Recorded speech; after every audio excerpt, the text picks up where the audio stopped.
Hello, everybody, and welcome to the Stormkeep. My name is Paul, and today I am joined by my friend Sarah.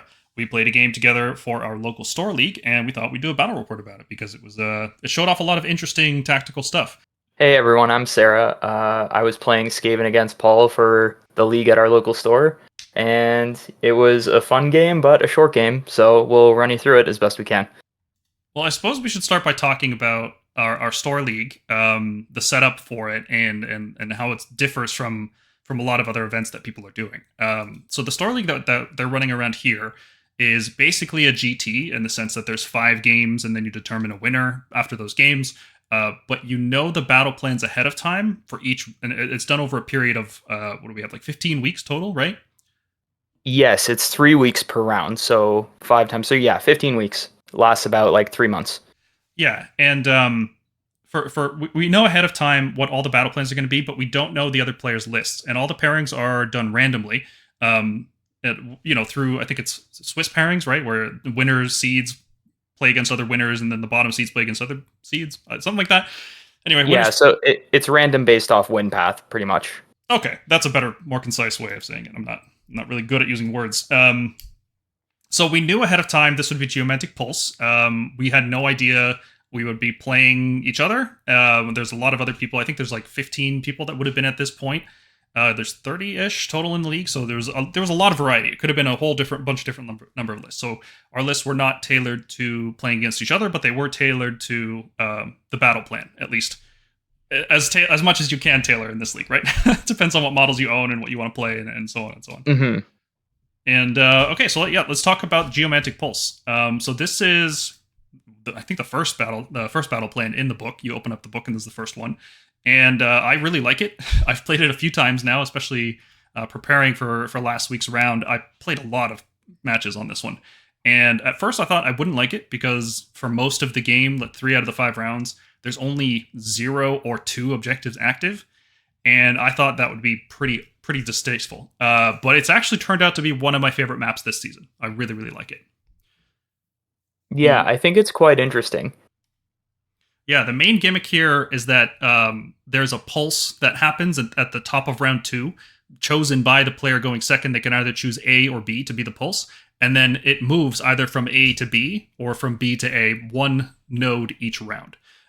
So the total victory points you can get each round are: you can control an objective, you can get 2 points for controlling the pulse, you can control the objective left of the pulse, you can control the objective to the right of the pulse, and you can do a battle tactic. So it's not quite the usual control 1, control 2, control more setup. It's a variable scoring. You can get 3 in round 1, and then 6, then 7 and 7 in round 3 and 4, and then 6 in round 5. So I like that aspect of it. I like that it's backloaded points. I like any game that kind of prolongs it so that it's not just, turn 1 and 2 and then the game's over, right? Like a lot of times you figure out who wins by top of round 2 initiative, and that's usually not very interesting.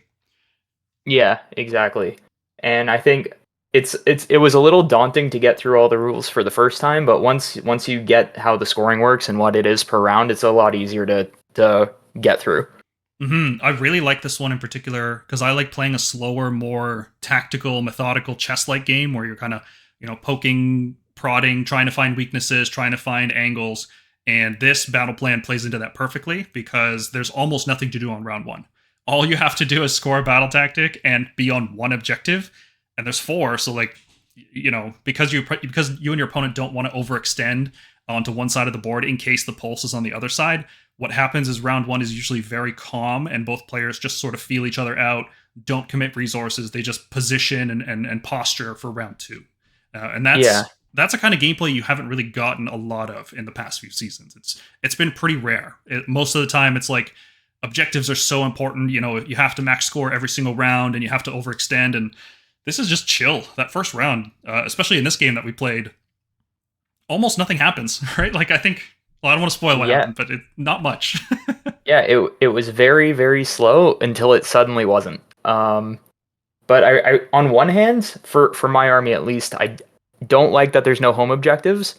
But I agree with you. I do like the backloaded scoring because typically how my list would play in most matches is I want to sit back and then move out in the later rounds to really secure the board once I've dealt with most of the threats. But so this actually kind of works for me depending on the matchup here. hmm I suppose the last thing worth mentioning about Geomantic Pulse is that the territories are small, and um, that's not usually how the territories look in battle plans in Age of Sigmar, right? Like this 11-inch up the board quarter deployment hammer and anvil style.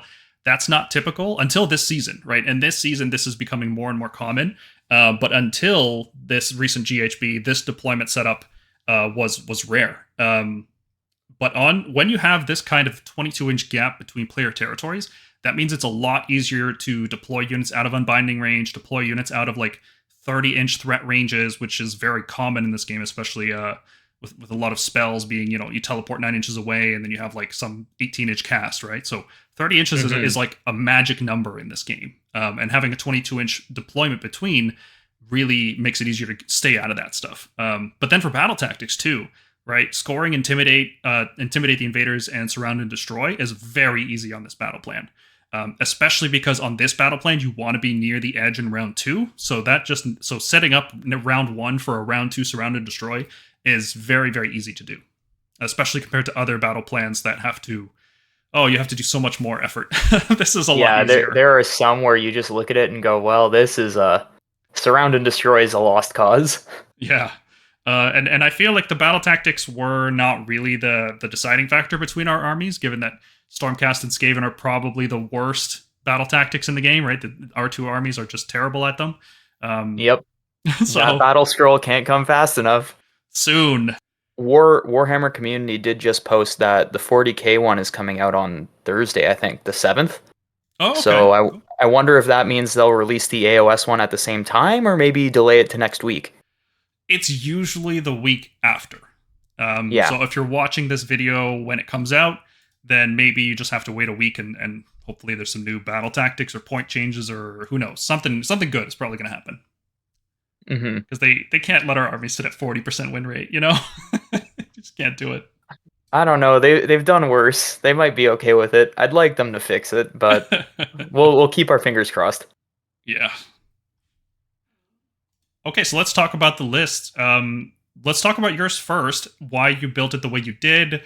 We could talk about specifically why you went for 2 drops. I know you got the double lightning cannon, and I'm curious to know what your thoughts are about having 2 drops in this current season. And I guess how much did the list that people were playing in the previous round in the Story League, how much did that influence your decision making here? So this is going to sound a little bit disappointing, but tailoring to this mission and tailoring to what I thought I could face basically did not come up at all. I'm very fond of the units I'm bringing. I've basically run this exact list for the last year through the last 2 GHBs and into this one. It's just something I decided on when I started collecting, and it worked out really well for the last 2 GHBs. I think it's starting to struggle with this one, so I might have to change it up soon. But other than endless spells, all the units have been the exact same. It plays into a lot of missions well. It's basically a shooting castle. It's a battle reg, and then because you can only slot 1 artillery, I had to slot the other warp lightning cannon as its own drop, which is, I think, my main weakness here. My issue is 1 lightning cannon with an engineer isn't enough. 3 is too many. 2 is the right amount, but there's no way to keep that into a 1 drop. So I'm kind of stuck hoping I don't go into any 1 or 2 drops, because I really like winning deployment and taking the second turn and hoping for that double. So far, it's only happened once. Playing many games in this GHB, everyone seems to be taking like 5-6 drops, taking the Andorian Acolyte Regiment, or the Wizard Hunters. So it hasn't been too bad. I wish there was a way for me to improve it while keeping the list the same, but I'm working with what I've got. So pretty much what I've been running is basically all Skyr shooting Skaven. My favorite sub-faction. I love the Steampunk Rats. They are my heart and soul. They're the reason I came to AOS. So we've got my general is an Arch Warlock with his purple steampunk armor with his 3-up save. He has Shaman of the Chilled Lands as his command trait. His artifact, since we can no longer give Arcane Tome to wizards with this GHB, I know, it sucks. having him as a 3 cast was so good. that it really hurts to lose it, but at least if I'm taking second, I can give him Endorian Locust for the extra cast and unbind. So he takes Esoteric Warp Resonator now, which basically gives him a free Warpstone Spark every turn, Right. which he immediately... For people who don't know Sorry. what the sparks do, maybe go over that real quick. Oh, so at the start of the game, I roll D3 plus 3 Warpstone Sparks for the game. Every turn, I can use them in the magic phase, shooting phase, or combat phase to either buff the character or buff the damage on shooting units around the character. The only unit that benefits from it in this list is the block of Stormfiends, because it bumps their damage up by 1. The Warp Lightning Cannons don't benefit because they don't shoot normally. So he basically gets a free Warpstone token every single turn, which just gets used, or every battle round, which just gets used to buff the shooting. And his spell was more Warp Power, which pretty much just gives the Stormfiends a flat +1/+1 until my next hero phase, which applies in Unleash Hell and any other kind of fighting, shooting that occurs. My other small wizard hero is the Warlock Engineer. You now need him specifically to buff the cannons with the new Battle Tome. You can't use the Bombardier anymore. So his one job is specifically, you babysit the cannons, and occasionally you get teleported somewhere where I need you to be. He has more Warp Power as well, in case I need him to buff the Stormfiends if something happens to my general. And then, of course, we have Thankwall with 4 Flamers and Skitterleap, because he's just so good. He has so much utility. He's a monster if I need to smash terrain. He has so many wounds. He heals. He has a 5-up ward. He lets me double command once per battle round. Even at like 400 something points, he's such a steal. Oh, and if I'm near a Gnaw Hole or Arcane Terrain, I'm at +4 to cast. If you had both the Gnaw Hole and Arcane Terrain. Yeah, then you're at a +5, and it's just like, all right, I win the magic phase. Take that, Slan. And of course, take him with the 4 Warpfire Projectors. His melee attacks just are not worth it, and you're better off just flaming anything near you at any given time. Yeah, so for people who don't know how the Flamers work, they roll 1 dice for each model in the unit, and there's 4 of them. So you roll 4 dice for each model in the unit, and each 4-up is a mortal wound. And this is a missile weapon, so he can unleash hell with it. And it is brutal against pretty much every army except like Gargants and Stormcast. Yeah, exactly. It's even against Stormcast. It's still good. Oh yeah. In my last league game, I also faced Stormcast with a different kind of list, but still, when he can connect with it, like you just die. Like if you have a basic troop unit with 5 models, 20 dice, odds are that wipes the unit exactly, and it's beautiful to see. Yeah, very useful. I think the best I've ever had him do was I played against Fire Slayers and got charged by a 20-man Berserker squad and wiped them to the wound on Unleash Hell. Ooh. And I explained to the guy exactly what was going to happen, and he didn't believe me. And it was such a feel-good moment. I felt bad for him. I think that basically ended the game there, but I'm still chasing that high there that happened. Brutal. Well, yeah, between that and the lightning cannons, which do somewhere between 0 and 12 mortal wounds and sometimes kill themselves, it's just a lot of mortal wound output from range. That one a little more swingy, but also worth it if you can get a cheeky Unleash Hell off onto something important. Oh, and since Thankwall copies commands, you can unleash with him and then unleash with the lightning cannon. It's exactly that's basically the crux of my list when I go up against combat armies. Is I screen. I try to get you to charge into one specific spot. You're either going to eat Thankwall, a cannon, another cannon, and Stormfiends. And like you're eating 2 out of those 4 if you charge, because I basically every time I will be saving the double command for that Unleash Hell. Yeah, it's such scary shooting output when you charge that, and because you can unleash it twice, it's not like you can absorb the unleash with a unit like Aether Wings or something and then charge the Grand Hammers in. Like you have to think about how you're going to deal with 2 different Unleash Hell. It's really it's not trivial. It's a really useful thing.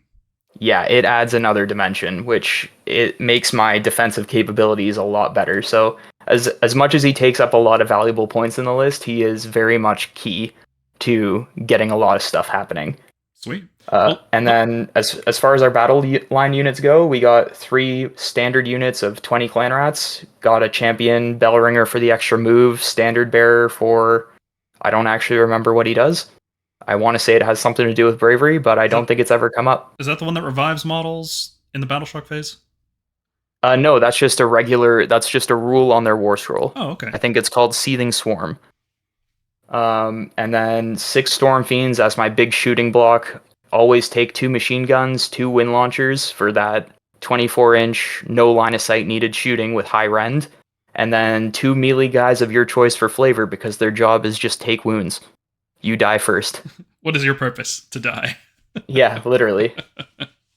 And then, yeah, to wrap it up, the 2 lightning cannons and my 3 Nahals. Sweet. My grand strat was keep my general alive, which I might end up changing later in this league. I haven't had much luck with it since he tends to be a magic missile when I need him to be, and I throw him into very vulnerable situations. Yeah, skitter leaping him up and then trying to blizzard, that can win you the game, but at the same time it can also fail horribly and then you just die because there's no way for you to teleport back immediately. Or even you get blizzard off and then you roll 4 1s and do 4d3 mortals to yourself. Yep, had that happen. I've seen it happen.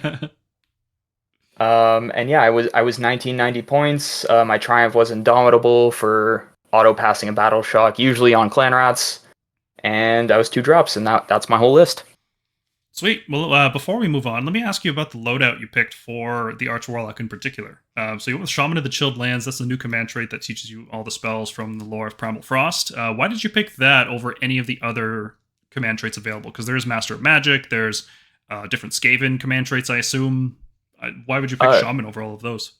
So the Skaven command traits aren't fantastic for Skyer, unless you're building into very specific things. Like there is one good one that is pretty much you make your Doom Wheels go faster, or there's another decent one that is you.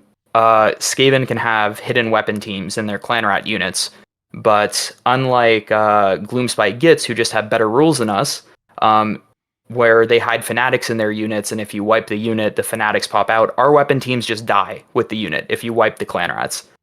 He has a command trait that basically prevents that from happening if you're really loading up on weapons teams. But there's nothing specifically that worked well for my list. I used to take Master Magic for the free rerolls, and I can also eat a Warpstone Spark in my hero phase to give myself free rerolls on casting and unbinding. But it doesn't really play well into this GHB because of the way primal dice don't interact with rerolls. You get one or the other. So if you do that, you're kind of handicapping yourself on your ability to use them.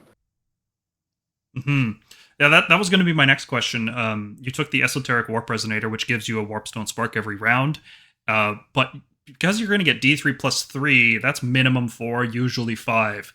And if all you're using it for is shooting, then that should be enough, right? Like this artifact that generates an extra 1, is that just so that you have more options to reroll spells? Yeah, pretty much is just again, like the relics are a real struggle for Skyer too. Like they don't come in super handy, so that was the best one I could pick. There's the Brass Orb, which is a little funny, because if you do end up connecting with me, I can just say I throw a holy hand grenade at you and you're back in your deployment zone somewhere. Which is funny, but it doesn't really accomplish a lot, I feel. So I have that or take a free Warpstone Spark, and I ended up deciding on the free Spark just because it gives me a bit of flex on where I want to spend them. Yeah, so you can be more aggressive with re-rolling, and so you don't have to be conservative with them. Exactly, or in like it didn't come up in this game, but in a nightmare scenario where he is stuck in combat for more than a round, he can eat a spare Spark 2 and basically buff his melee damage and hit rolls. The nightmare scenario. Let's hope it never happens. Yeah. If I'm in combat, things have gone wrong. Which is a 50-50, really. You either are or you aren't, right? 50-50. Exactly. I see you took statistics as well. All right, let's talk about my list. This is Drop the Hammer. We featured this on Lords of the Storm last week or 2 weeks ago, depending on when you watch this video. This is a list I've been testing out because I like the idea of using Grand Hammers this season, especially with Quester Soulsworn. I think they add a new dimension to the list. And I've been trying to make a really strong version of this list, trying to plug in some holes that I see in this archetype. So I'll go over what's in the list first. We've got a Knight Incantor, who is my general. He will be casting Lightning Blast every turn just to ping things for D3 mortal wounds at somewhere across the table from any range. And sometimes he will be translocated forwards to cast Merciless Blizzard. I want to keep him alive, so that's a risky play. And my grand strategy is Spellcasting Savant, so if I lose him to casting Blizzard, that's not a really good trade for me, but sometimes that can win you the game, right? Like, it's good to have that in your pocket. Exactly, same here. Yeah, the Translocate, especially because the Translocate can't be stopped, unlike Skitter Leap or like Teclis's Teleport spell from a Wind Mage, I guess, too. Prayers just can't be stopped, so I like this combo in Stormcast, and it's something I want to use more.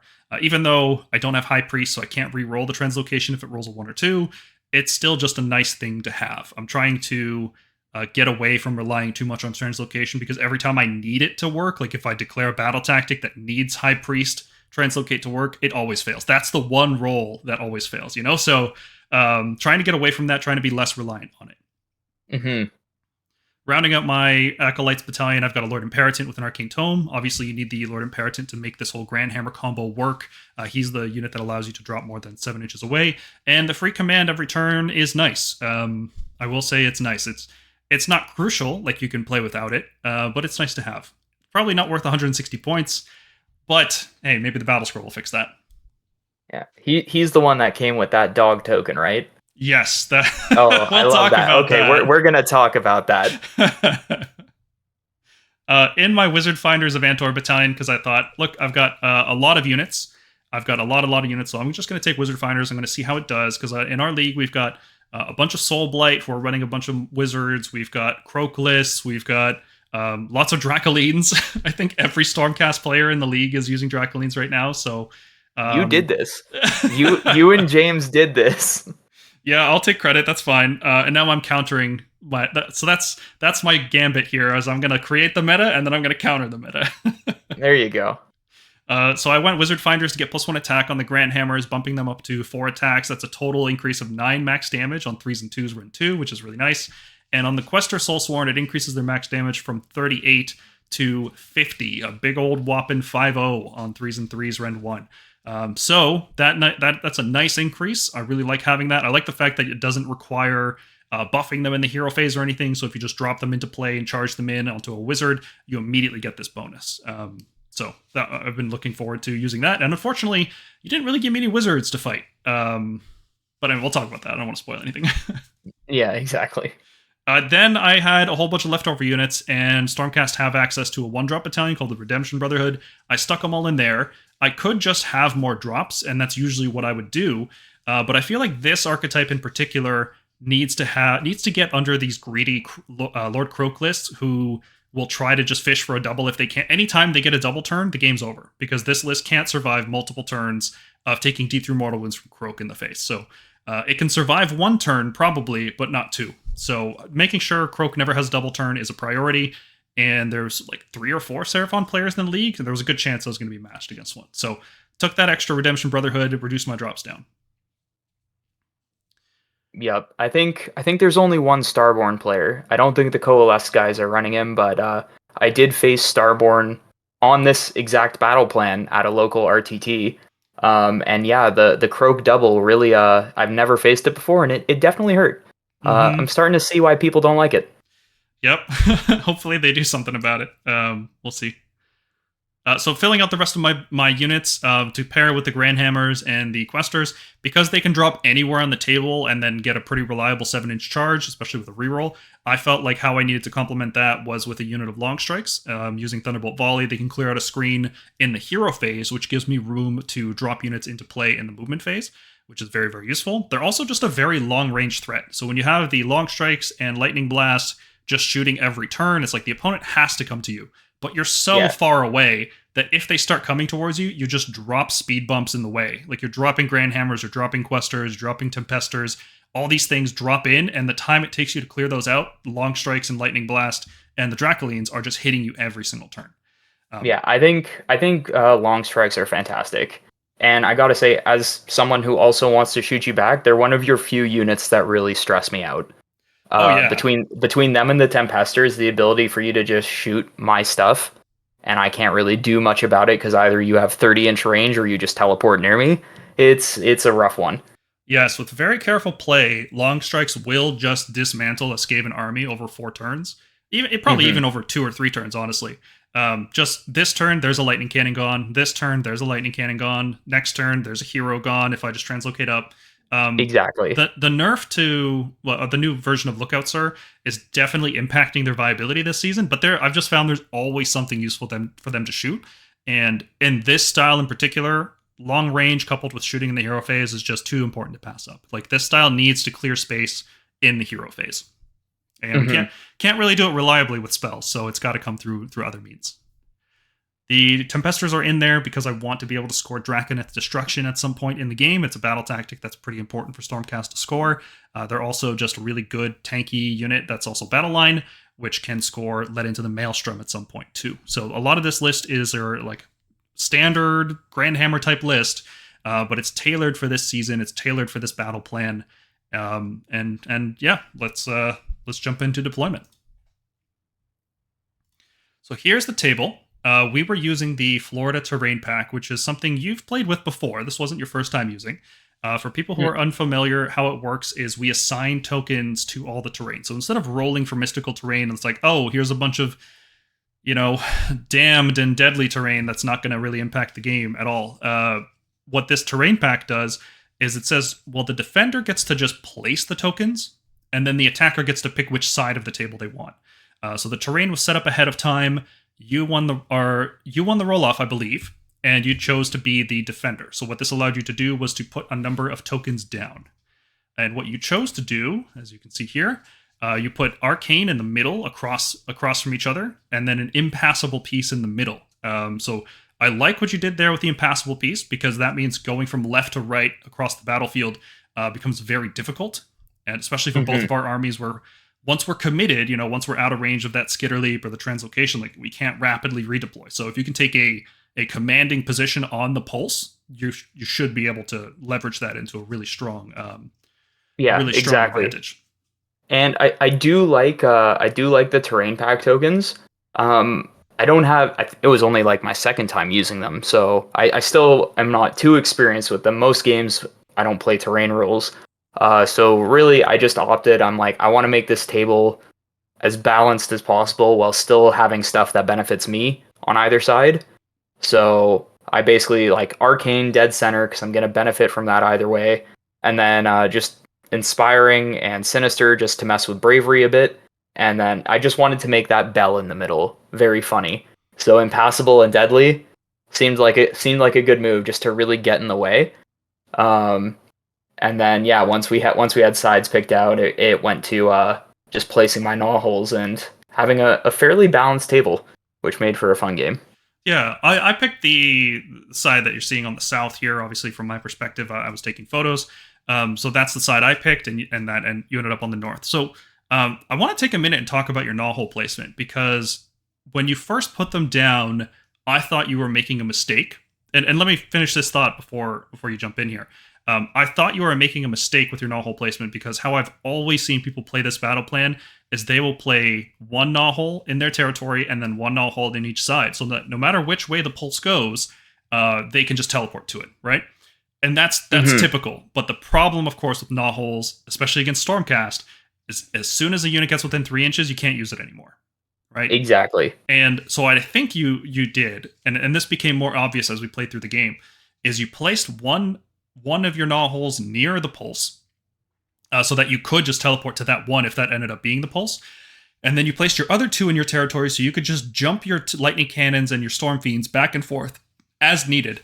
And with a 24-inch threat range after teleporting, that's a huge amount of coverage on the central objectives. And Exactly. because you deployed your army a little bit on the left, right? Like you put a lot of your heavier shooting on the left side. If the pulse was on the left, you would have been okay. And if the pulse was on the right, well, then you can teleport units over there. So that's what. After thinking about it, did I get that right? Is that what you were thinking?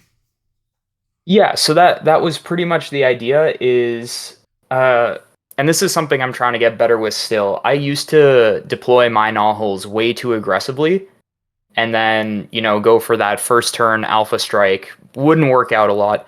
And so what I've realized is I need to try to go second and take the double.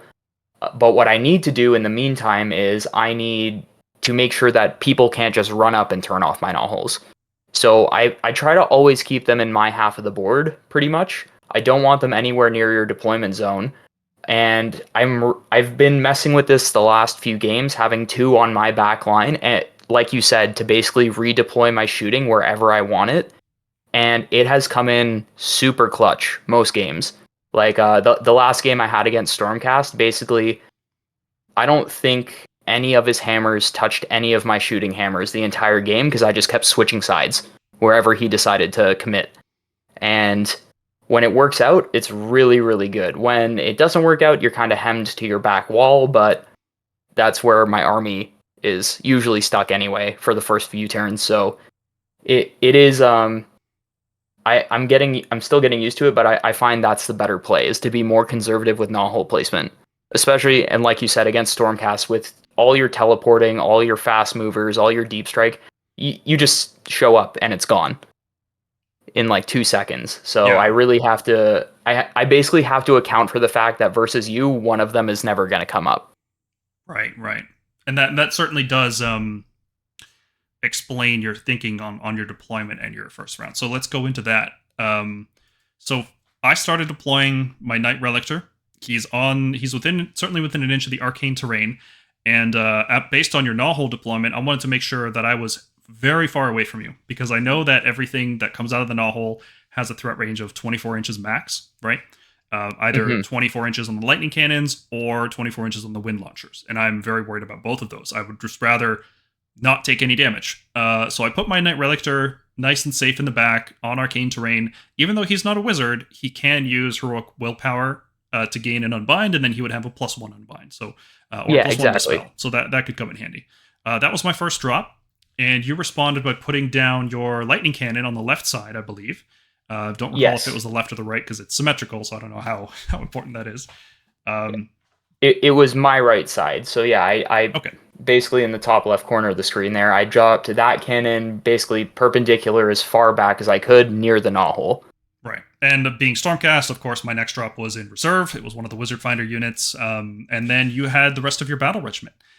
So let's talk about what you were thinking with your deployment. There's a few things you wanted to point out. I know we were talking about before we started recording.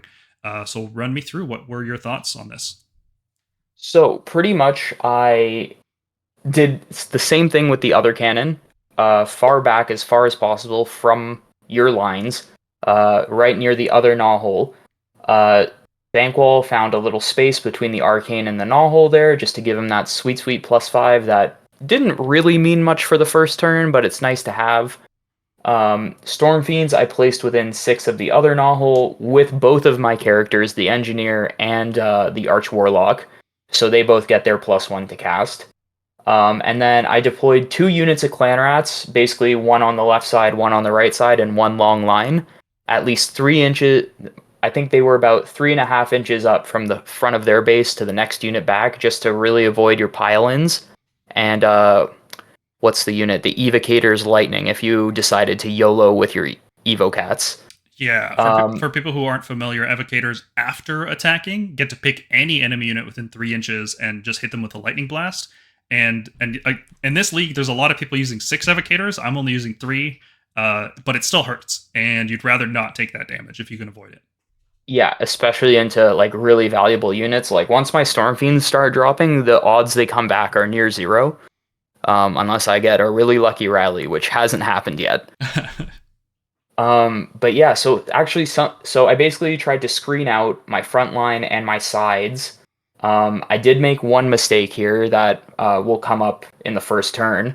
On the top left corner there, I measured out 9 inches from my board corner to the very furthest Clan Rat, so that I thought I had that whole back corner screened off, forgetting about your character with the 7-inch deep strike rule. Mm-hmm. And then on the other side, I had the 3rd unit of Clan Rats just ready to advance and basically screen out the other back corner much better. That one I managed 7 inches.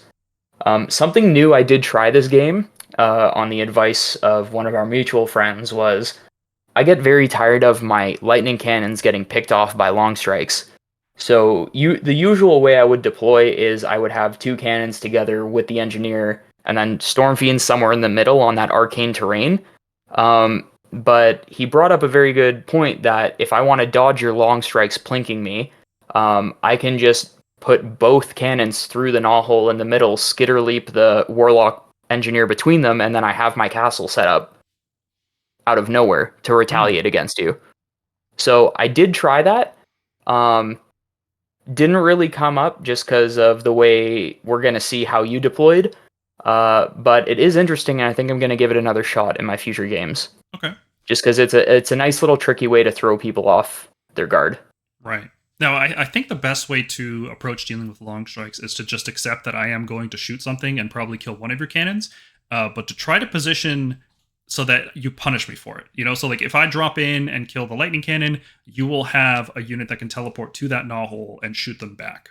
Right. That Hmm. should probably be the way to play around it, and that unit should probably be the Storm Fiends. But now that I say that, the Storm Fiend shooting going into the long strikes is not ideal. 6 wounds max on that unit. It's not. Uh, Oh yeah, I know. that's a It big is turn still handy to counter shoot them with the wind launchers though, when possible. if they Because roll properly. even if you roll average, you will kill them with a few extra wounds spilled, but it's not too much overkill. And Yeah, then ideally you can throw the rattling guns into something closer range. right. I also like how you've positioned your heroes more than 3 inches from the front line, especially your foot heroes there. That way I can't just drop in Tempesters and shoot at them immediately because of lookouts are preventing them. I'm not able to get within 12 inches, so I just can't do that. So Yeah, exactly. cool. Well, let's talk about the first thing I noticed with your deployment. This was my thought. These red lines represent the Skaven kill zone. Knowing that the Storm Fiends can move 6 inches and then shoot 24, knowing that everything that comes out of the gnaw hole is 24 inches, I just set up these dice all around my deployment and said, well, if anything, everything behind these dice is safe. It's not taking any damage turn one. There's nothing you can do except for skitter leap into a blizzard, and I've got a dispel scroll ready for that just in case.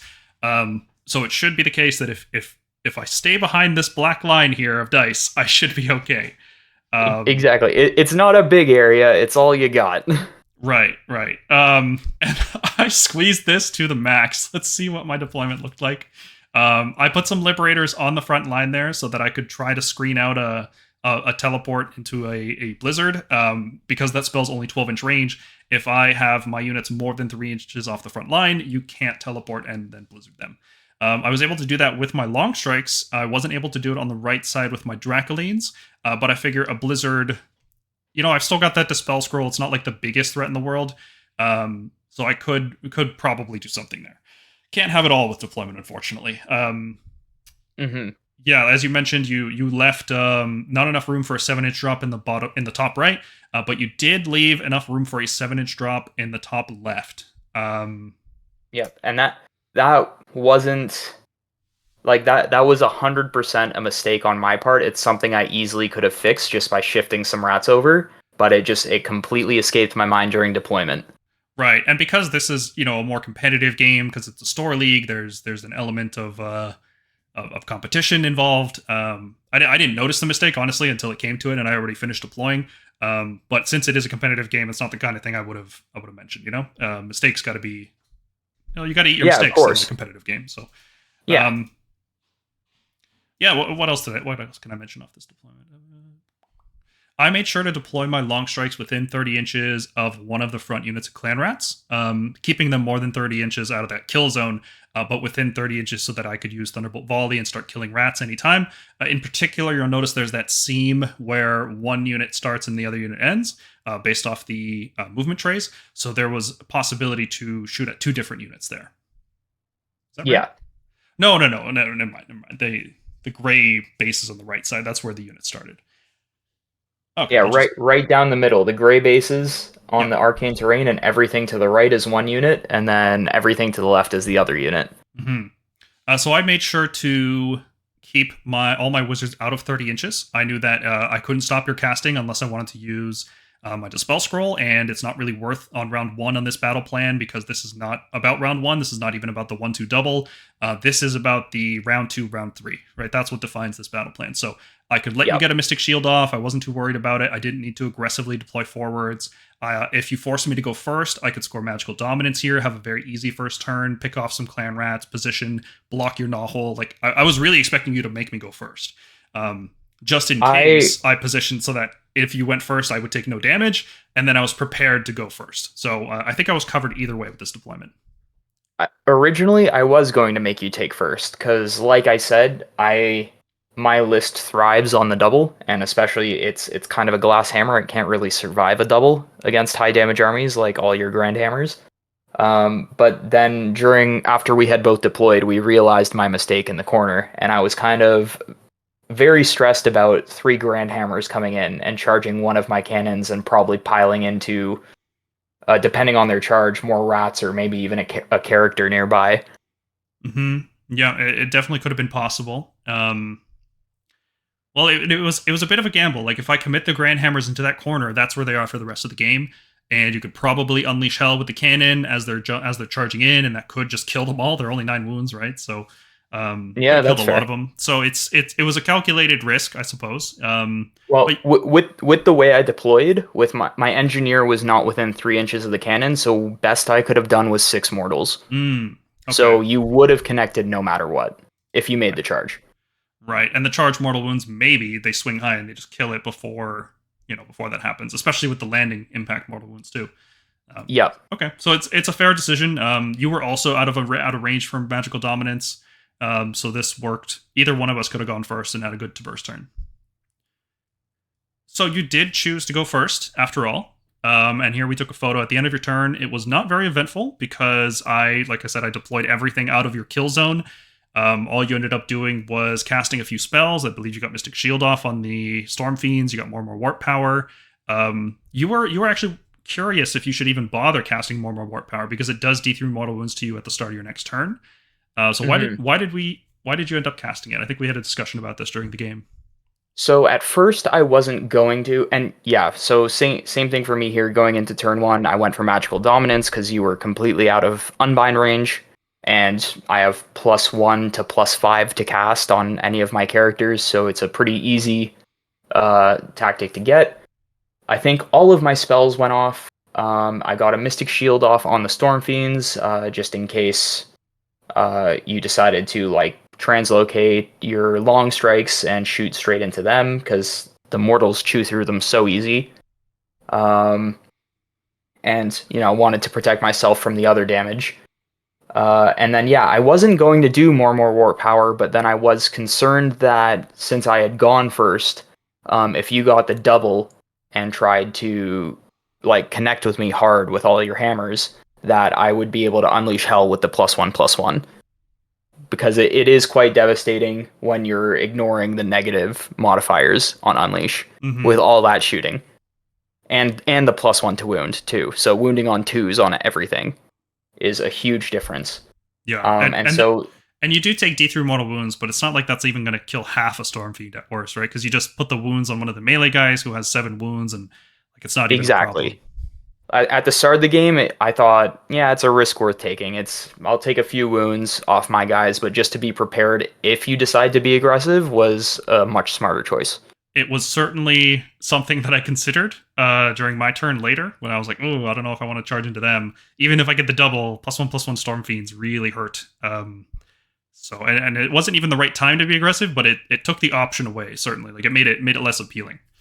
So let's talk about this movement here. What were you trying to accomplish here? Especially with this conga line on the right side that's facing away from the battle. Hey, listen, they were watching the flanks, okay? It's important. Stormcast can come from anywhere. Literally watching the flanks. Yeah. So basically, in the top left there, you can see I shifted my Clan Rat unit to basically alleviate the deployment mistake, protect myself from the Grand Hammers coming in that corner. I just shifted my front line up and the rest of my units, so basically I maintained the 3-inch gap. And I shifted my cannons and Thankwall and Storm Fiends and characters around. I didn't commit to teleporting anything through any gnaw holes just because you were still outside of range, there was no point to committing any of my resources. Turn 1 in the hero phase and the movement phase, against a lot of armies, this would be the time where I would skitter leap my Arch Warlock, go for a Blizzard or an Aether Void or his Warp Lightning Storm. And I gotta admit, you seem like it's not a big deal, but that auto dispel on the Incanter is such a shutdown of any kind of aggression. Yeah. It's a huge deal. I'm not going to ever downplay it. Like we call the Knight Incantor like an S tier unit, the best unit in the Stormcast book. Every list has one, sometimes two. Like shutting down that one crucial spell. If all that does is buy you a turn of non-aggression, he's paid for his points so much over. Yeah, exactly. Because like literally, and see, that's another reason I deployed my Gnawholes conservatively, because if I thought I could go for that first turn play, I'd throw one up closer to your lines. Mm-hmm. And then he could pop out, let out a bunch of endless spells, do a bunch of damage, and then hop back on my turn. And if I lose that Gnawhole, it's whatever. But I definitely did not deploy that way because I knew that you had that up your sleeve, and there was just no point to committing just for you to go, oh, no, it doesn't happen. Yeah. So especially while the Dispel Scroll's active, you have to, I don't know, you have to bait it out at some point, right? I haven't played that much against it because whenever I play against Stormcast that are using a Knight Incantor, I'm either playing Seraphon and I'm out of unbinding range anyway, or I'm just playing Stormcast and I don't care if any of my spells get unbound. Like nothing's crucial. So I'm not sure how Magic armies deal with it yet. If you're playing Seraphon, you just let them dispel one of your casts and then go, LOL, I have 7 more casts. Yeah. It doesn't matter. you haven't done anything, really. Yeah. And you, even if it gets unbound, you still get the cosmic power points, right? No, it has to be successfully cast and not unbound, I believe. Oh, okay. So, oh no, you lose 1 point that you'll get next turn. You're fine when you unbind one of theirs. And then in the top right corner there, I basically auto ran the rats 12 inches up to secure that objective for the 1 point I could score this turn. And I wasn't going to move them up that far, but then I realized if I did, I could at least keep you from deep striking on the objective by being on the center. Yeah, it's perfect, because that's exactly what I was going to do. Was I was going to drop Vanquishers, like, because at first you just put them on the lip of the objective. I'm like, oh great, I'll just drop in and take it. I don't even have to make the charge. I don't have to move anything up. I can just stay exactly where I am. Yeah, but you saw that and you forced my hand, which was good. Yeah, so I realized that as I was moving, so I was like, I guess I might have to really go ham with a unit of clan rats early. So they risked it for the biscuit to take that objective. Okay, well, and that was basically my whole turn 1. Yeah, nothing really accomplished. Easy turn. Didn't even have to use any of the primal dice we got. We had a lot of primal dice this round, right? We rolled. I think I got the 4, and you got the extra one from your Andorian acolytes. So we had like 9 primals floating around and nothing to do with them. Yeah, we both stayed out of unbinding range, which was crazy. Okay, so that was exactly what you need to do, I think, on this battle plan. Is you take a very slow turn. You don't commit one way or the other. You leave yourself open in case the pulse is on one side. You don't want to be caught on the other side, and then you just lose tactically, right? Like you can't gain the ground back fast enough, and you fall behind on points. Mm-hmm.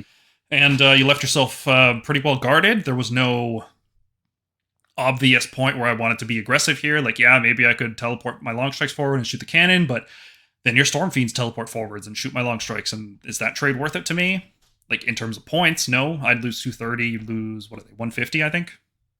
But I need those long strikes. 230 points? Yes, they are. Wow, that is more than I thought. Okay. Yep. It costs the same as Dracolines almost. It's crazy. Jeez. Yeah. Yeah, I don't know. I think I feel better about taking more Dracolines in that case. Well, you need both kinds with Stormcast. You gotta play combined arms. So yeah, you got the tactic. It was a nice, easy magical dominance. No models were slain, but that's okay because this is Geomantic Pulse. You don't really need to do much round 1. Yep. All right, let's take a look at my turn here. I also decided to do magical dominance because I had some wizards out of unbinding range. I believe my Incantor, my Dracolines, and my Imperator were all out. I managed to cast Mystic Shield, Empower, and I think that was it. I don't remember the third spell. Oh, I was I was waffling here. So I had 5 primal dice, and I remember talking to you. I'm like, oh, You I could. almost did the fun play, Okay, well, and I think it would have been awesome. I think you should have done it just because it would have been better for me. so the fun play is teleport my Knight Incantor to the right side, out of range of Thanquol's Unbinding, so I could just cast whatever spell I wanted, and still within 12 inches of that pack of clan rats. And what that would do is it would allow me, assuming I cast the spell, and with 5 primals, I probably would, unless I primal miscast and died, which is a risk, which is probably why I didn't do it. But yeah, if I cleared off those clan rats, I could then just drop my vanquishers onto your gnaw hole behind the line of sight, and that gnaw hole was done, and the lightning cannon couldn't do anything about it. So that was a play I was considering because I had so many primal dice. That was the that was the only reason I even thought about it, because casting on a 12 is usually not good enough. But I decided not to do it because ultimately I needed that Dispel Scroll protecting the rest of my army. And if my Knight Incantor was on the right side, it would have been very easy for you to be anywhere in the middle of the battlefield or on the left side and teleport into a Pendulum or teleport into a Blizzard, and then suddenly I've lost a bunch of key units. And that would have been devastating. So I decided not to do the fun play because this was a more competitive-minded game, right? I decided to do the safer, less interesting play. Yep. Especially like you said, like on my turn, that probably would have been a good moment for me to teleport basically to the left of your Dracolines and line up an Aether Void to hit like 3 to 4 units with its 16-inch range. Yep. Like it would have been fantastic. Yep, and that's just plus the possible Blizzard. The power of that Dispel Scroll is just keeping me alive. So the longer I hold on to it, the better. That means your wizards can't really engage properly. They can't get good threat ranges. So the longer I hold on to it, the better. What I ended up doing instead of the fun play, as I just scored Magical Dominance, I knew I needed to control at least one objective, and I didn't want to commit anything useful this match, right? I couldn't just drop Vanquishers on there. Like, probably my Vanquishers would charge in and kill a bunch of clan rats and take that objective, but what if the charge fails? Because my first charge of the game always fails. That's like an iron rule of this game. So I dropped my Vanquishers on the right side, ready to charge in the clan rats, and just in case, I moved up my Liberators. I ran 6 to get them onto the objective, and just to make sure I had one objective so I could score the max amount. There are some very specific ranges I kept in mind when I finished my movement here. First off, I made sure my Liberators were on the objective, but more than 18 inches away from that front row of Stormfiends. Now, the Stormfiends have a 6-inch move and a 12-inch rattling gun, and that would just obliterate the Liberators. That's just too much volume fire. They would just be wiped out. So yeah, that would be 6d6 shots, 2s and 2s, rend 1, 2 damage. So each one going through is a dead lib. Yep, it's yeah, I didn't want to let you own the libs, so I make your word for it. The wind launchers, of course, I can't stay out of range of them and contest the objective, but I'm okay with sacrificing this pawn in order to force you to move up, and then I can pounce on you. Another important range measured here is the 30-inch gap from the second row of Stormfiends, which had the wind launchers, and the Dracolines. Now, this is super important because I don't want my Dracolines taking a bunch of Ren 3 shots, right? This is the best target for you to shoot, right? There's nothing else on the table that you can shoot that is better than the Dracolines, and they can't charge in and do any significant damage, so why would I risk them right now? I can just hold them back, keep them just out of your range, and be able to react properly in round 2. Exactly, and I think you also measured the 30 inches from the gnaw hole and from the other cannon just to make sure that you had, because again, either of them could have teleported and been at you that way. Yep, exactly. So the 30 inches from the second, if they were on the front row, I would have had to be even further back. But because you had the wind launchers in the second row, which makes sense, you want the shorter gun up front, you know? So yeah, that explains the movements there. And the last things I want to point out here are the Lookout Sir placements. Now, these frustrated you to no end, I think. I sincerely think that should be FAQ'd. I think having a model that is basically a token but counts as a model for some reason for Lookout Sir is silly. I'm going to leave it at silly. So Lookout Sir is if your hero is within 3 inches of a unit with 3 or more models, which both the Dracolines and the Long Strikes count towards this, that hero can't be shot unless the enemy is within 12 inches. Now, because the Skaven player in this case, because you couldn't just get in within 12 inches, there's nothing you could have done to get your units within 12. These heroes are basically immune to shooting as long as they're standing near one of these units. And because the Lord Imperitance Gryph-hound counts as part of the same model. It's like treated as a single model for all rule purposes. My Lord Imperatant can stick out as far as he is, and then the Hound can be where he is, and still get the whole unit counts for Lookout Sir.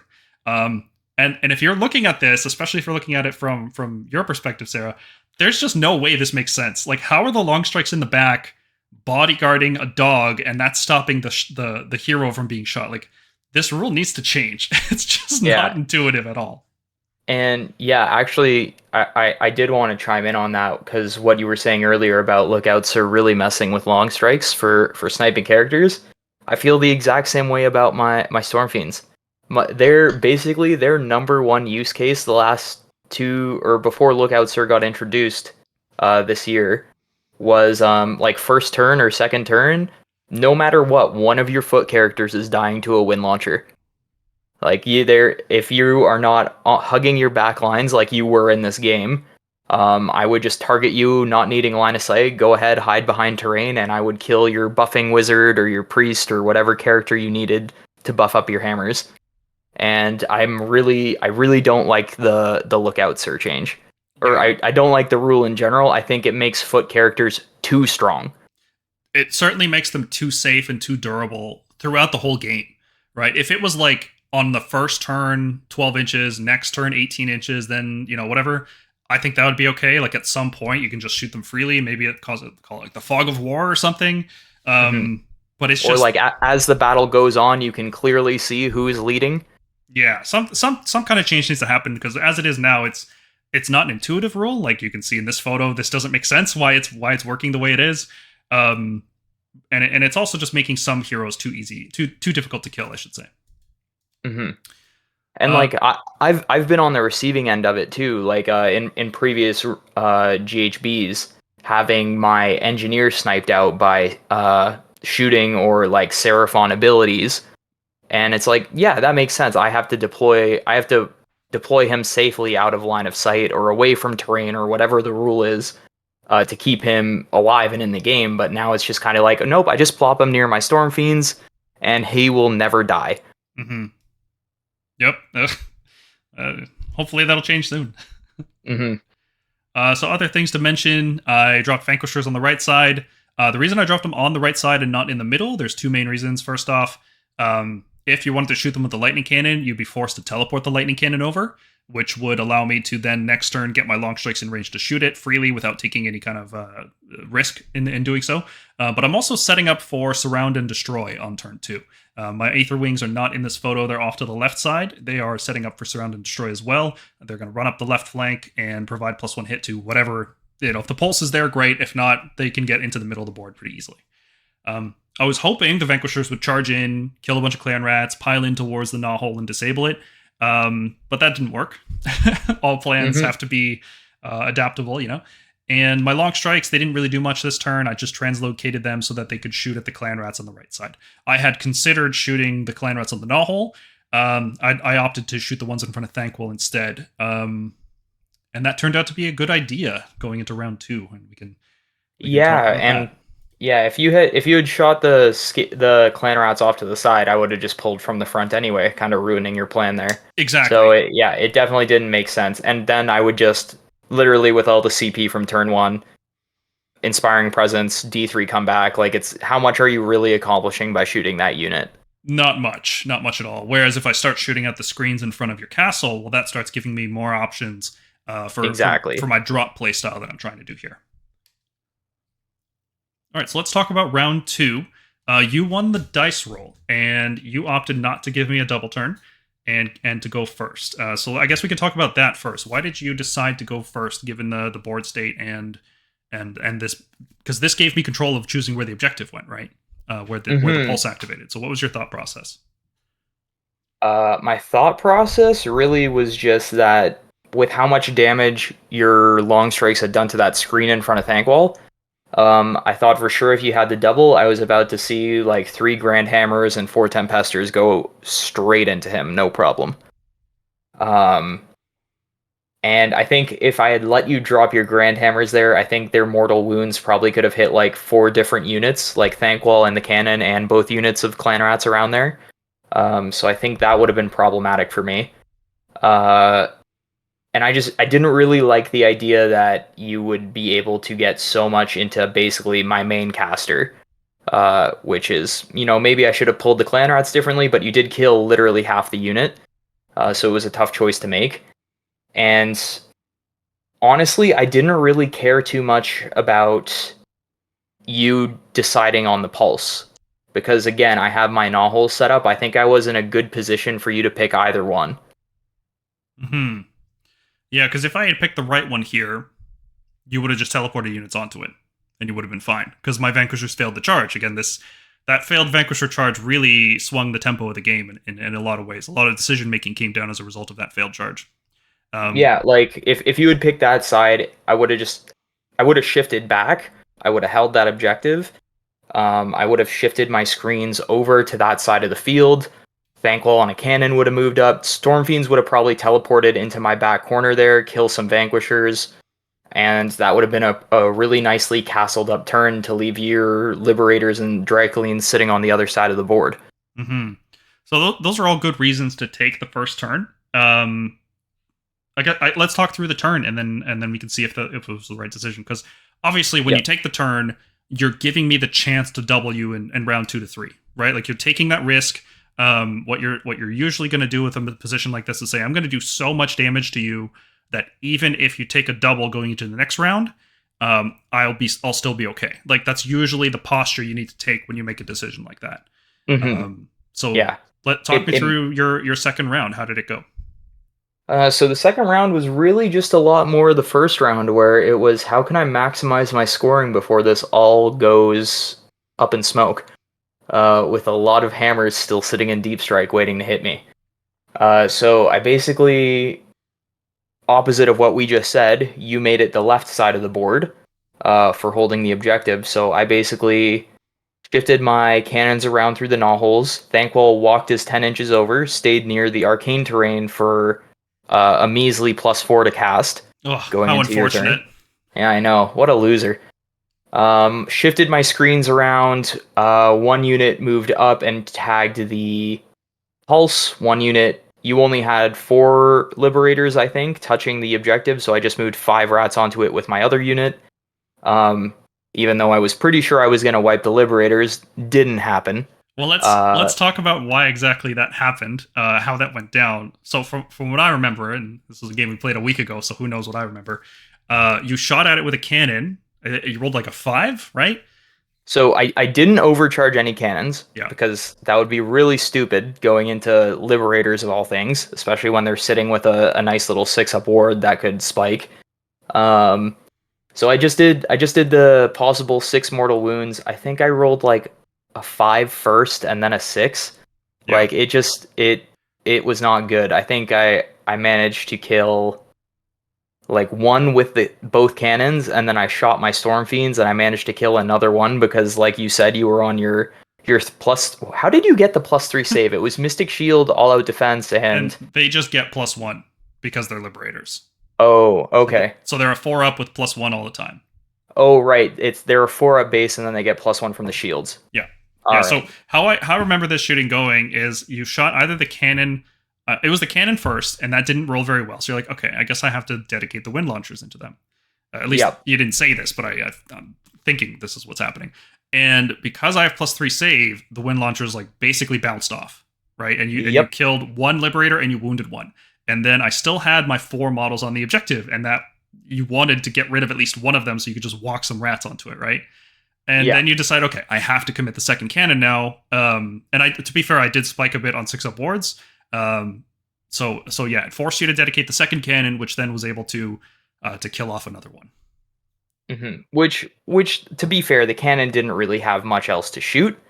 But it still sucked. Mm-hmm. It's like, wow, a 5-man 10 wound unit, and like how many, like 800 points of shooting going into it. And can't do anything. If I was in range of those rattling guns, those Liberators would have been gone. Those cannons would have been teleporting around and shooting other stuff. Like the Vanquishers probably would have been gone, and that would have destroyed my tactic. Many decisions, so many things come down. Yeah, like, and you were talking about this before in the last turn, and that's something I probably could have done better. Is when I was shifting up, I wanted to be conservative, but if I had just towed in so that objective was wholly within 18, so that like it was a kill zone for the Rattling guns, even if you just towed it, I probably should have done that. Um, but then you could have just run like Aether Wings onto a different objective. Yeah, Uh, I did get a translocate off. That's always an option. I could have just it, translocated the Liberators onto the objective mark number 4 there, right? Because we marked them yeah, based on the turns. They were going to be the pulse. yeah, exactly. But yeah, +3 save really, really hurts. It turns gas grenades into rubber balls. Yeah, especially when you have a 6-up ward that you spike too. So that Yeah, after failing the Vanquisher charge, which is one of the most reliable things, it's basically like rolling a 2-up. Then you swing low and then you swing high. That's just how this game goes. yeah, exactly. So I just consolidated my army around the middle and the left side there. I basically abandoned that gnaw hole. I said you can have fun with it, have a good time. I think I rallied some rats back. I left that one cannon out in the open just because it was within range of Tankwall to do the double unleash hell. So that if you charge there and then charge somewhere else, I'd still be able to get 2 shots off. Um, and it's like if you want to pick off that one cannon with a hammer, sure, go for it. You're about to get hit by all my other units. Mm-hmm. So I was okay with leaving that corner open with what I had to work with. And yeah, that was pretty much my turn. Nothing killed. My battle tactic was intimidate. So out of my 9 units, I had to have 5 outside of my deployment zone, which I just barely managed by towing up Thankwall, my 2-foot characters, and 2 units of clan rats in the front. Um, and that scored me, holding all the points, that scored me the max 6 for the turn. Mm-hmm. Yeah, Intimidate the Invaders is against a drop hammer list like this. Like there's Grand Hammers coming in. Trying to score that battle tactic leaves tiny little pockets in your backline. Like you can probably see make one out here between the Storm Fiends and the Lightning Cannon. I could have dropped Grand Hammers back there. Now that's a good way to just have them die to unleash hell. Mm-hmm. But that's just kind of a risk that happens when you try to score that battle tactic against Yeah. this particular style of list. Mm-hmm.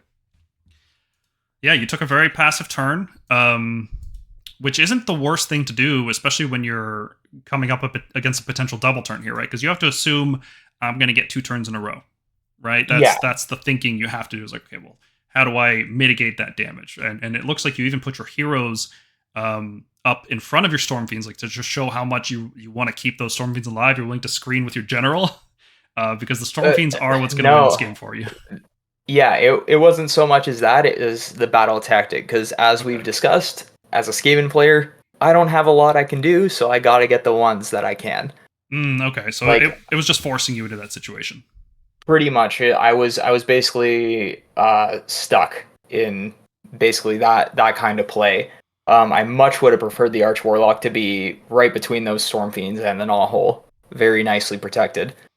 Yeah, but cannon only moves 3 inches, and you wanted to shoot with it, so that's unfortunate. Yeah. Okay. Yeah, because with Skaven, it's literally, I think in this GHB, I have Magical Mayhem, Magical Dominance, Intimidate, and Surround and Destroy. And then Reprisal if my general dies, which doesn't, if he's dying, I've already lost my Grand Strat, so it's a rough one. Mm-hmm. So that's all I've got to work with. So I Intimidate was the only one I could really get here, with those Vanquishers breathing down my neck on that side. I didn't want to throw away a whole unit of Clan Rats for it. And yeah, that's what I had to go with. Fair.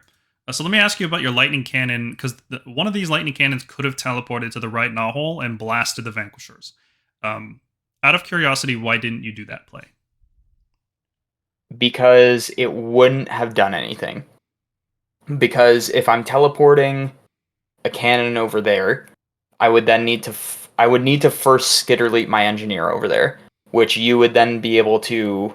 I'm pretty sure because I've moved up, you would have been able to auto dispel at that point, which I knew skitterleap was something you had an eye out for. Yes, I'm very concerned with any teleporting that my opponent is trying to do. I like having a very predictable game. I like fixed threat ranges. So I tend to focus on getting rid of things that can drastically change those variables, like a teleport spell. Yeah, so if it would have hinged on a skitter leap first, which if you block it, okay, I move a cannon over, it's doing a max of 6 wounds, which is, considering you were near an objective, let's say that's 2, you roll 1 ward, that's 2.5 dead vanquishers. You're still getting that surround and destroy battle tactic. Yeah, I guess one cannon wouldn't be enough on its own. Yeah, unless I like hard committed and threw my Storm Fiends there, which is then like, okay, cool, I just threw away 800 points. And they're not on the pulse. Yeah, and the pulse is on the other side of the board, and it's not the best move. Mm-hmm. Okay, I was just curious about that. So, 6-point turn, which is the max you can do, minimal investment, ready for that double turn. Seems like a good setup. You're either going to do tons of damage with this, or you're going to try to play very defensively, and you went for the defensive play. Mm-hmm. All right, so let's talk about my round 2. And this is pretty meticulous, so strap in, guys. I had to do a lot of planning here, and I appreciated your patience when I was thinking through my whole turn, because there were a number of things I needed to do. First off, I needed to score Surround and Destroy, and I had the Aether Wings, Liberators, and Vanguard Raptors on the back line there. Everything was in place to do it. Great. I also wanted my Aether Wings, if possible, if they ran far enough, to get within range of the Warp Lightning Cannon so that my long strikes could shoot at it. Because there was a very small spot where I could fit that would be able to be within 30 inches of that lightning cannon, but more than 30 inches away from the wind launchers, right? And as we discussed, 6-inch move, 24-inch range. I'd rather you not shoot my long strikes. I'd rather have them alive every single round this game, shooting key pieces off the board every turn. Mm-hmm. And I managed to find a very particular spot that was wholly within 6 of the board edge, within range to shoot the Warp Lightning Cannon, and out of range of the wind launchers. So great. That's one thing I want to do. I want to score, surround, and destroy. I want to kill both of those lightning cannons. How am I going to do it? Well, one of the problems with this play is that because I'm just in range, if you were to redeploy that lightning cannon, my whole plan goes out the window, right? So I needed to make sure that I baited out a redeploy from you, and I needed to make sure that any move I made wasn't within 9 inches of that cannon until the redeploy was used. So that's multiple goals already here, right? Yeah, exactly. Next up, I knew I needed to commit my Draculines because if I got a double here, the game was over. So I wanted to set myself up for a position where I could charge into your screen, and because there is a hole in your screen there, I can charge that angle, pile in past it, and then kill everything behind it, while also locking down Thanquol and the Storm Fiend so that they had to shoot the Draculines and spend a turn cleaning that up. So that seemed like too much for me to pass up with a unit of Draculines. So that was my plan. So how do I make this easier? Well, one of the things I can do is wipe out that screen using Thunderbolt Volley, right? I'll probably do somewhere like 8 damage on average with Thunderbolt Volley. That should get rid of that screen of, I think, 10 rats at the time, right? Yeah. And because I can use this in the hero phase, this is done before I commit any movement, any unit positioning, any drops, anything. So that seemed like a good idea. After doing it, I didn't actually kill enough rats. You still had a bunch of rats alive. So I had to think, well, I need that redeploy to happen. So how do I force that to happen? I can move the Aether Wings up, and your clan rats on the left side can force that, or I can move my Liberators up to your screen more than 9 inches away from your cannon, and then try to force the redeploy there. So I had multiple options for baiting out a redeploy. Then I knew that if you redeployed the clan rats, you could just block that hole. Like maybe you noticed that hole in your lines there, and so I needed the Questors to be able to charge in, kill that unit, which would allow the Evocators then to get into that angle as I discussed before. And the last thing was, what am I going to do with my Tempestors? Because this is round 2 of the Pulse, I need to commit most of my resources. Like I wanted to hold something back. I was either going to drop in the Questors or the Grandhammers. I decided I'm going to drop in Questors this turn because I want the high unit count in case this maneuver doesn't work. I want to make sure I have the highest body count possible on objective mark number 2. And then next turn, if in case I don't win a double, I wanted more body count on objective number 3. Because I feel like body count's going to really matter here because your Storm Fiends only count as 2, whereas my Questors count as 3 each. So I decided that they would be the drop this turn. Mm-hmm. Which leaves my Tempestors. Well, where do I put them? Given how heavily you went on the left side, if I put my Tempestors on the middle right objective, worst case scenario, you get the Pulse, you get the left one, I still have my Tempestors holding the right one and denying you a max score. And then when they drop in, they can shoot the other lightning cannon. fulfilling all the criteria that I wanted this turn, which is to kill lightning cannons, max score, and try to pin you down. And that's a very ambitious plan. But because we both had very reserved round 1 and you had a reserved round 2, I felt like this was the time to commit these resources. And I still had a little bit in the back pocket, right? I had my grain hammers. They haven't even come into play yet. How much of this were you able to predict, and how much counterplay do you think you had at the time? And knowing now, is there anything you could have done differently that could have helped you? Most of this I did see coming. I mean, at the time, Thunderbolt volleying my clan rats surprised me. But I understand why you did it. I thought you would have saved it for possibly another turn, or because you can translocate and then volley, right? Correct. Yes. I thought you honestly would have just translocated them up and then double tapped the cannon. That's usually what I would have done, but I think I ended this turn more than 9 inches away, so I couldn't translocate them. They had to just. Okay. Yeah, it was a mistake in my positioning in round 1. Mm-hmm. Because I wasn't expecting a Thunderbolt volley wasted on clan rats. And I think the main thing that surprised me was the Tempesters coming down on that side.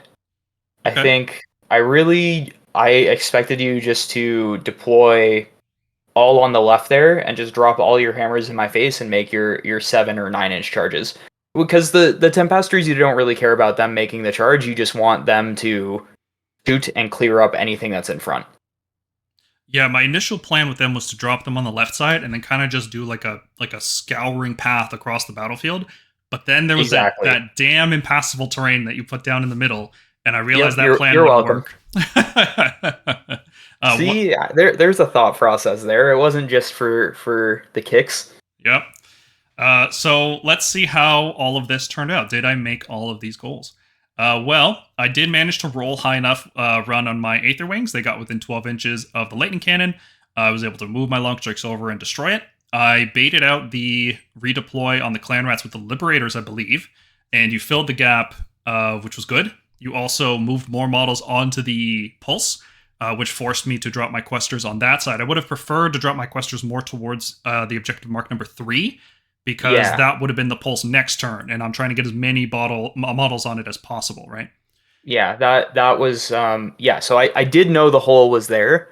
So yeah, I basically, as soon as you moved your Aether Wings up, I used a redeploy. I think I rolled like something decent, like a 4.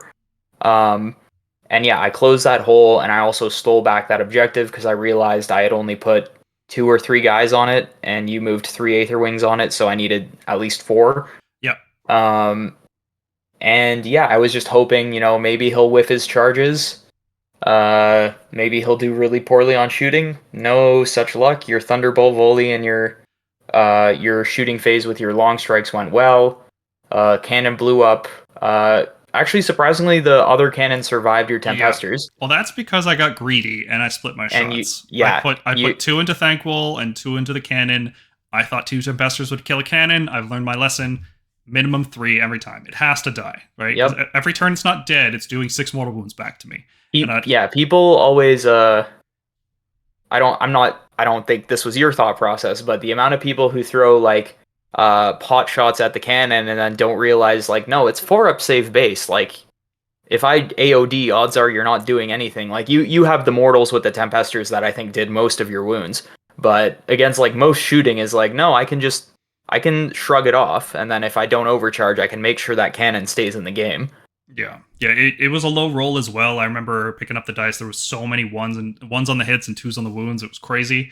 But that's because I split the shots, right? There was no need to do that.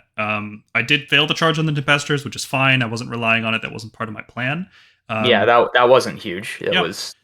Questers got in. They cleared out the rats. Dracolines managed to finish a charge. Now, I specifically finished my charge outside of 3 inches of Thanquol to make sure that he couldn't stomp me or roar me or anything, and outside of range of 6 inches to unleash with Thanquol and the Stormfiend. So it was a very, very well-placed charge, if I can pat myself on the back. That was very well done, because it basically neutered anything I had to counter what was coming. Mm-hmm. So the Questers piled in first. They killed all the clan rats. You had an opportunity to pile in with a couple. I think it was just one or 2 clan rats left in that little pile. They did nothing. and I was able to use my 3-inch pylon to get into melee range with your warp engineer and your arch warlock, and then within 3 inches of Thanquol and your storm fiends, locking them all in combat to make sure that they couldn't shoot out of that for at least a turn. Mm-hmm.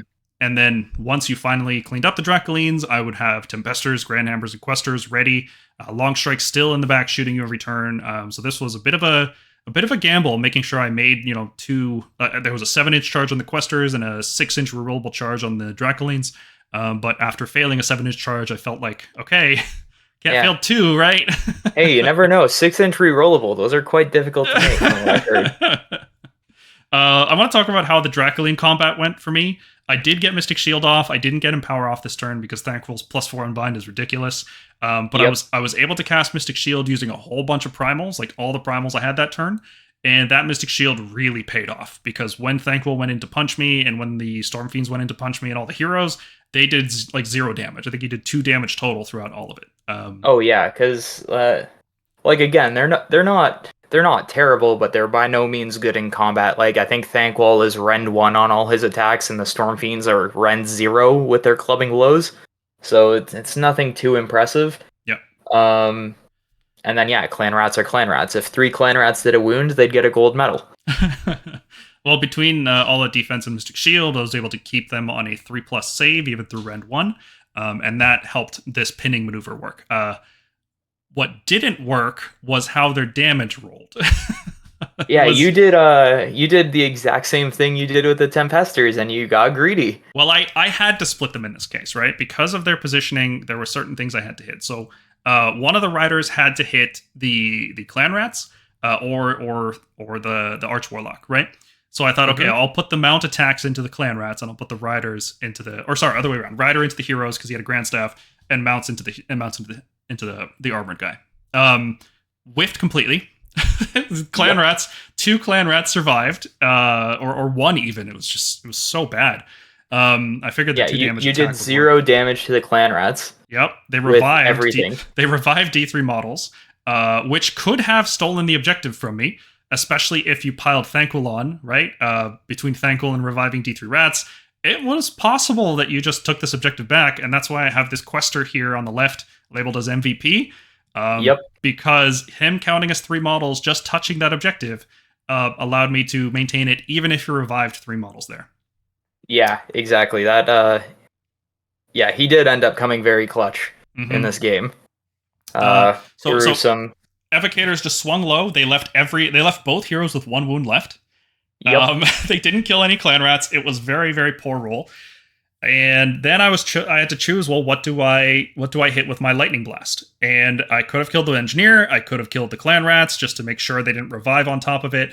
I chose to go into your arch warlock partly because he's a 2-spell wizard, but also because he's your general, and I know how much you want those warp sparks. I know how much you want that extra command point every turn that a general generates.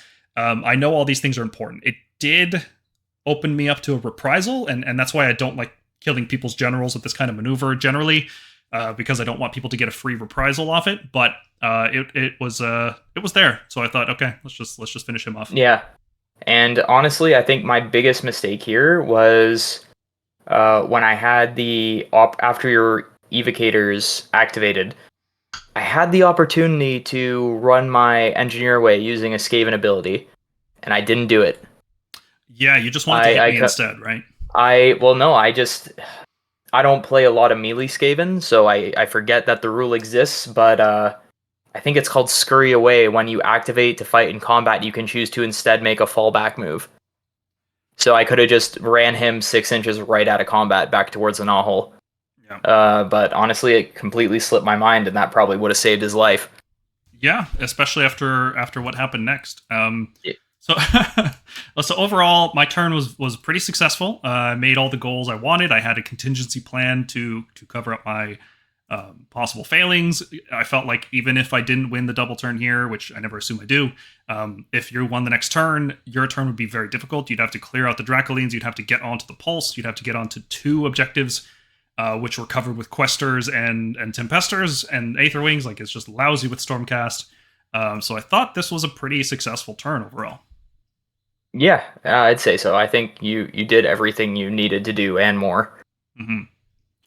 Well, then we rolled priority, and you won the roll off. And let's talk about your round 3.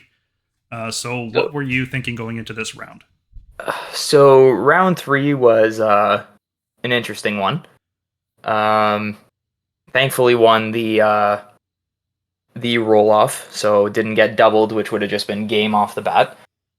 And battle tactics got very difficult because, like I said, there's literally one achievable Skaven one, which is kill a monster. Except your list doesn't have a monster, so that's gone. At this point in the game, surround and destroy is off the table. I've already done intimidate. I'm not gonna get. I've done magical dominance. I'm not gonna get magical mayhem because you have your dispel scroll up in my face. So any damage spell, you're just gonna say no, thank you. So that basically left me with reprisal, which was, well, thanks for killing my general. At least I'll score 2 points. And then it was a quick hero phase. I think Thankwall just got some buff spells off. I don't think I got more warp power. I think you unbound that. I did, yeah. I prioritized Primal Dice into that. Mm-hmm. And then yeah, quick hero phase. I had single clan rat left just hanging out there. Uh, Well, in your shooting phase, you had to dedicate everything into killing the Dracolines. yeah. So in the movement phase, I gave that one unit of clan rats a quick jump back towards the other knot screen out my living cannon that had moved back through its own knot. And that basically left just what was stuck in combat. So Engineer ate a Warpstone Spark, gave the Stormfiends the extra damage, and here I was thinking, like, yeah, who needs more warp power? All out attack exists. And it didn't work out. No, that was a lot of 2s and 1s. That was when you need a 3+ to hit, you'll think you'll make 4 out of 6 dice on odds, but 0 is just as likely apparently. Yeah, either it does or it doesn't. 50-50. Yeah, exactly. So yeah, wind launchers totally whiffed, which to be fair, they probably would have wiped most of the Dracolines. Yeah, Like I even think, with +2 save, it wasn't. I would have been on 5, so it yeah, would have been nasty. because I think you had one down to 1 wound, and then it was just 2 more. So it's like I need to do 11 wounds, and my shots are D3 plus 1 damage. Well, in the hero phase, you killed one of the Dracolines. I don't remember what it was. You did something that killed one of the Dracolines because this happened before you could retreat your Warlock Engineer, because the Blaze of Glory killed the Engineer. Oh, right. So yeah, that I must have done warp lightning off the engineer. That must have been it. Yep, that sounds right. You killed one Or of the Dracolines. it may have been an arcane bolt from Thankwall. I don't quite remember. Yeah, I just know it was before you could retreat him. Yeah, so hindsight, maybe I shouldn't have done that, but at this point I think the game was pretty much well decided. It was just where can I get some points. So I wanted to make sure I killed those evocators, including in the hero phase. And then yeah, shooting, like things didn't go too well. Stormfiends whiffed completely. I think Thankwall chipped the evocators first because you still had 3 models. I wanted to max his dice. Yeah, And then I was basically left with a cannon to finish them off, which thankfully he did. Rolled the 1 finally. Yeah, those 6 mortal wounds just finished them off, and I blazed and killed 2 more clan rats, but that was it. The Dracolines were gone. Thankfully, though, that did, all that shooting happens after movement, so you weren't able to move anything onto the objective, but since there was nothing left in range to shoot, you were able to charge. Unfortunately, Thankwall failed a 6-inch rerollable charge, which... and that single charge cost me an extra 3 points. Yeah, 3 points because you didn't even have 1 objective this turn. Yeah, so hold 1 and hold the pulse would have made this a 5-point turn for me. And yeah, no, it's a dice game. Rerollable 6-inch charges, not as likely as you think. So unfortunately, Thankwall failed that charge. Couldn't get on the objective because he's worth 5. It would have been nice. I wasn't even too concerned about killing the Liberators, honestly. In a funny turn of events, you killed the 2 clan rats. I had the 1 guy left. I rolled a 2 on the bravery, making his bravery a 4. He didn't run. And then I did bring back 3 whole clan rats, which would have taken me that objective if you hadn't moved that Questor onto the point. Yep, he is in the the previous MVP. Turn. He is absolutely the MVP. And then, yeah, pretty much Unfortunately, kept my score down to 11, and then I think we basically called it going into your turn because now you just walk up and slap me. Yeah, I was gonna score 7, and probably just wipe everything else out. Um, would have probably pinned down your Storm Fiends. It would have been. I mean, there's opportunities to score more points, but yeah, you conceded, and I accepted that, and we called it there. Yep. That So was it was a very slow game until it was a very quick game. yeah, it's the reason I wanted to talk about it in particular on the podcast is because it really shows just how flexible you need to be and how meticulous you need to be. Like I was only able to do that because I was so careful with my first 2 turns, right? Staying out of very specific threat ranges. I had as many resources as possible. You did whiff a bit on shooting in round 2, but like those liberators didn't, they didn't really matter after round 2. So Well, they did because yeah, they saved you that point. yeah, that's true. That's true. Well, that was your turn, so it wouldn't have mattered to me. Yeah, I would have moved more stuff on. if they had died previously, cool. Then I can just have that singular rat standing on that point with the 3 coming back. That gets me that point. But Yeah, sure. them living definitely affected the outcome. Yeah. So the shooting whiffing hurt. Yeah, there was a series of odd dice rolls in both ways. Yeah. But it just goes to show that you gotta plan around this stuff. You gotta have backup plans, and that's partly why I was talking about this list. Is like I want options, right? I wanted to run a 5 hammer list. I wanted to make sure that even if I fail a grand hammer charge, the game just isn't over. Even if I whiff on Tempestor shooting after dropping in, the game's just not over. I always have another thing coming that you have to deal with. Mm-hmm. So I had a great time with this game. I thought it was very tactical, very, very chess-like in the way that we kind of were just positioning and posturing, and I had a great time. We had so many people watching us for so long, just as we like slowly went through our movement phases. Thank God we weren't on clocks. It was your tense. brother. Your brother asked me after. He's like, "How'd that go?" And I'm like, "Well, it was good until it wasn't." The slow part was going great, and then things picked up slowly, and then suddenly all at once. Yeah.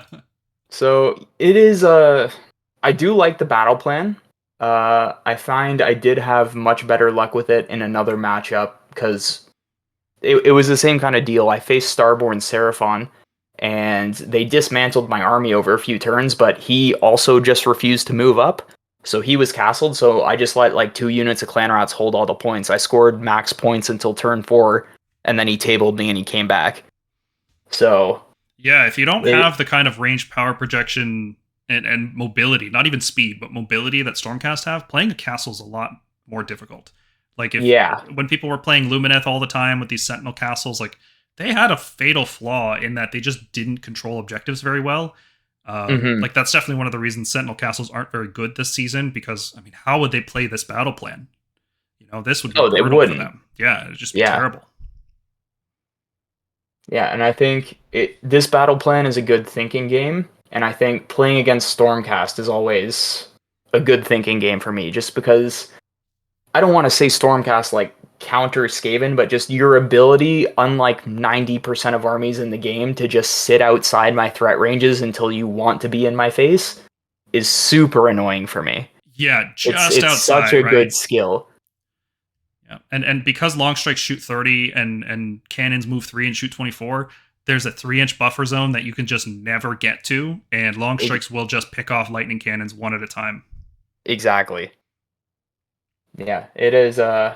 Thankfully, I faced a similar Stormcast list in round 1. That guy wasn't as meticulous as you with his threat ranges, so that one I managed to pull out a high scoring game and a win. But yeah, against a Stormcast player who's like you, really knowledgeable about his faction, it's a lot tougher. Mm-hmm. I'm also very knowledgeable about your faction. And I think that's true. That's a big part of it, right? Is I know exactly what to look for. If you're playing against Skaven for the first, or any army for the first time, and you don't know the ranges of movement and shooting and all these things, like it's a lot tougher. Any losing any unit in this game would have made it much more difficult. And I'm sure you can attest to that as well. As soon as you started losing Clan Rats, it was like, oh, my options are diminishing. I have to go all in at this point, and that strategy. As soon as you start losing screens, it gets infinitely more difficult. Yeah, because everything I have is like they're not they're not super easy to kill, but by comparison to other hammer units, is like they will crumble. Yeah, with focus fire, anything in the game dies. Skaven probably quicker than other armies, I'd say. Yeah, Skaven on the quicker end for sure. Yeah. Okay, well, thank you very much for coming on the podcast, Sarah. I had a great game, and hopefully we can do it again soon. Either with this list or another list or other armies. I'll definitely see you around at the game store. Yeah. All right. Thanks for having me, Paul. You have a good one. Thank you, everybody, for watching. We really appreciate you guys coming back to our channel. Thank you especially to our Patreon and YouTube supporters. If you think we missed anything or our analysis is lacking in some way, leave a comment down below the video or come join us in the Discord server and yell at us personally. If you want to talk about AOS, our server is the place to be. We post battle reports like this. We talk about models. We post our work in progress. We have community contests. If you're watching this video when it comes out, right now we have a painting and Taurian Locust contest. So if you have a foot wizard that you want to put into the contest for your chance to win fabulous prizes, feel free to jump in there. We do list building for all armies, not just Stormcast, not just Seraphon. We have dedicated Order, Death, Destruction, and Chaos players that are very passionate about the game, very friendly people, very good community. Consider supporting the podcast by becoming a member on YouTube or joining us here on patreon.com/thestormkeep. For $5 a month, you can get early access to all of our videos and access to all the slides that we use in these videos as well. We've had a few people come back and tell us that our How to Counter series, they have it saved on their phone so that they can bring it up for quick reference when they need to play against Tzeentch or the armies that we feature. Coming up next on the podcast, we're working on How to Counter Khorne, and we are working on a video how to play Annihilators. Unfortunately, they didn't see play this game. They were in the list, but the game ended before they got a chance to drop in. But Mergonk has a lot of insight after playing Grandhammers for a couple years, so we're excited to get that video out to you guys. There's always more coming down the pipeline, so stay tuned to the channel. Thanks for watching, and we'll see you in the next one.